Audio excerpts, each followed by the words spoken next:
Konami's Silent Hill 2 is considered to be one of the best horror games of all time, and for good reason. The legendary status of the game can be attributed to its ability to get under the player's skin with its ominous vibe and constantly shifting story alongside gameplay elements that strongly resonate with the narrative's themes.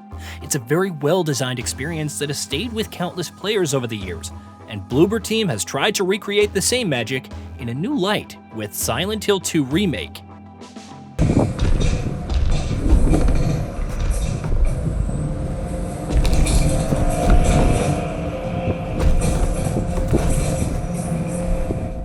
The team has done a commendable job of taking what worked in the original and packaging it up for a modern audience with visuals that have been updated from the ground up.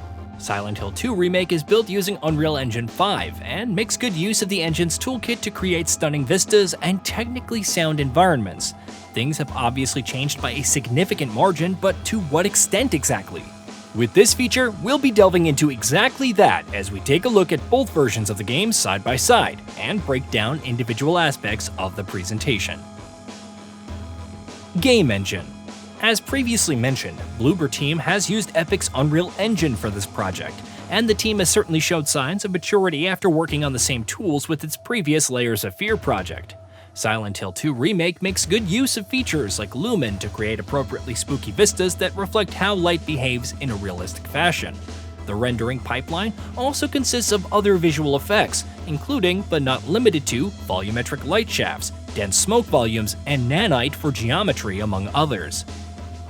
Let's start things off by taking a look at the character models, since they seem to be the biggest point of contention among fans leading up to the game's release. Speaking purely in technical terms, the character models look great thanks to a high poly count, resulting in great-looking skin meshes.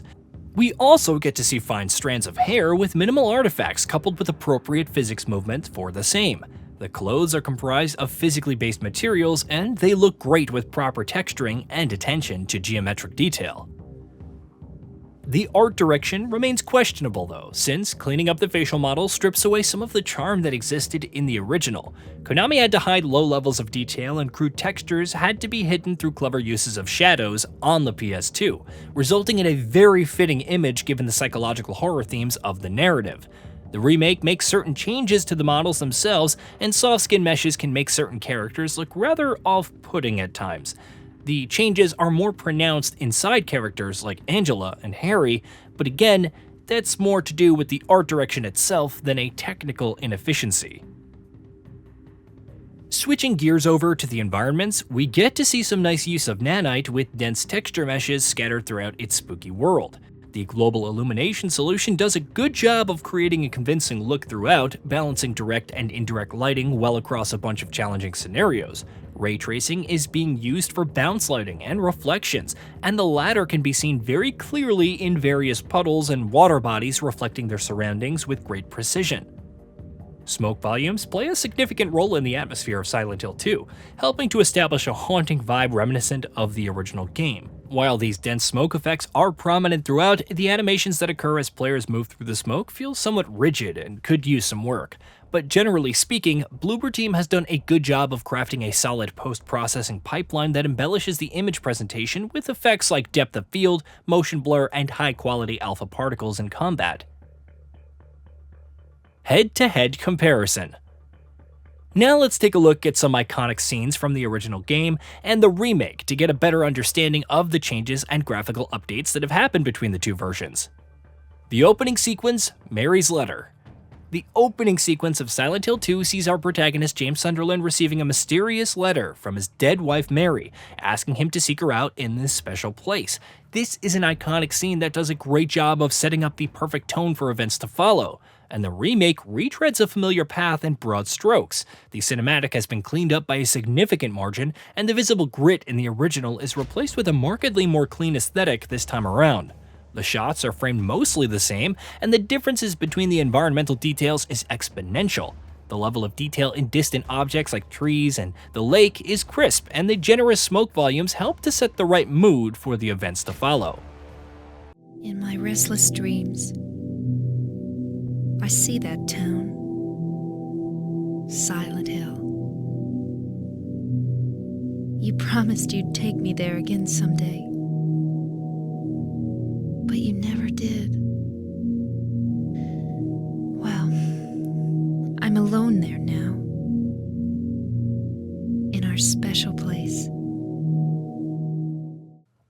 Meeting Eddie in the apartment.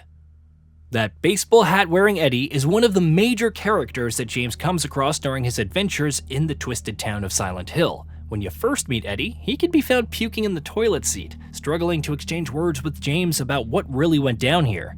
This particular scene in the remake looks a lot darker in comparison to the original, with gray and black being the dominant tones throughout the scene. A major difference between the two versions is that we don't get to see Eddie up close during the conversation in the original, while the remake does give the player a clear view of his facial model during this instance. Unlike the original, where the bathroom has faint lights that put Eddie in a clear view of the scene, the majority of direct light in the remake comes from James's flashlight, which works because of current generation GI implementation.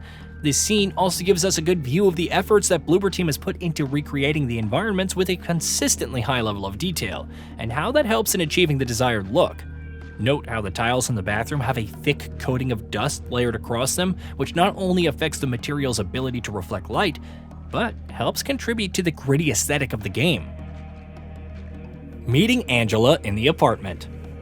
Angela is one of the more important characters in the story, and James meeting her in the apartment is a major story beat for the game's narrative. She can be found lying in the corner of a room with a knife in her hand. It's a rather impactful scene with strong dialogue and good use of cinematic framing, and it's safe to say that the remake does justice to this one as well. The choreography of the two cutscenes is largely the same across both versions of the game, and this scene acts as a great showcase for the impressive lighting and post-processing effects in the remake. Unreal Engine 5's depth of field effects can be seen when the camera juts in close to Angela, putting her in focus while blurring James at the back without revealing any visible artifacts along the edges of her clothing and hair.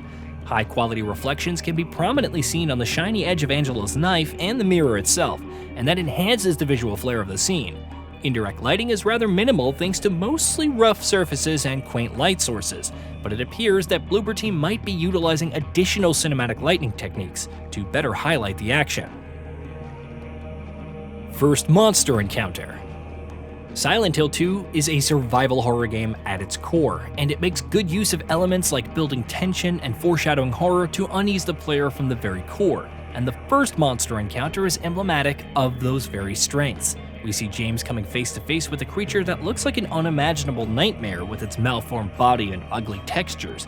The remake delves further into these elements of foreshadowing horror and building tension as we initially get a glimpse of the monster while you're out and about exploring the deserted town of Silent Hill.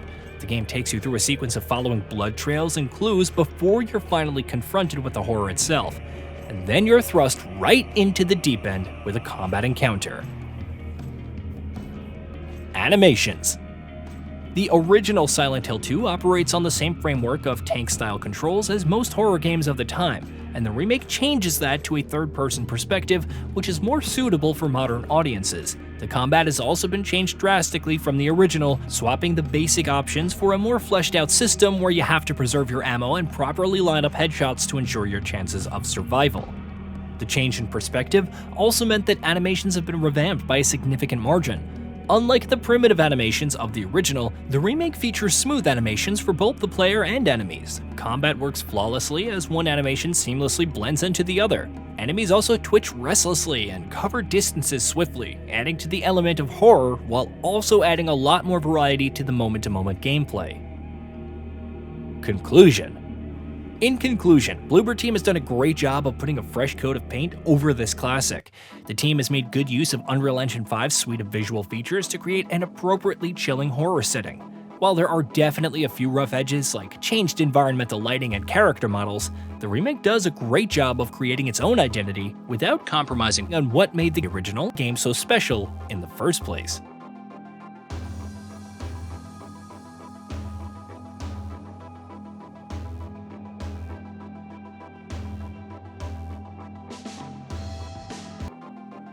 Hey, did you know that we at GamingBolt upload new videos every day? Stick around, drop a like, subscribe, and hit that bell. And let us know what kind of content you'd like to see in the future with a comment below.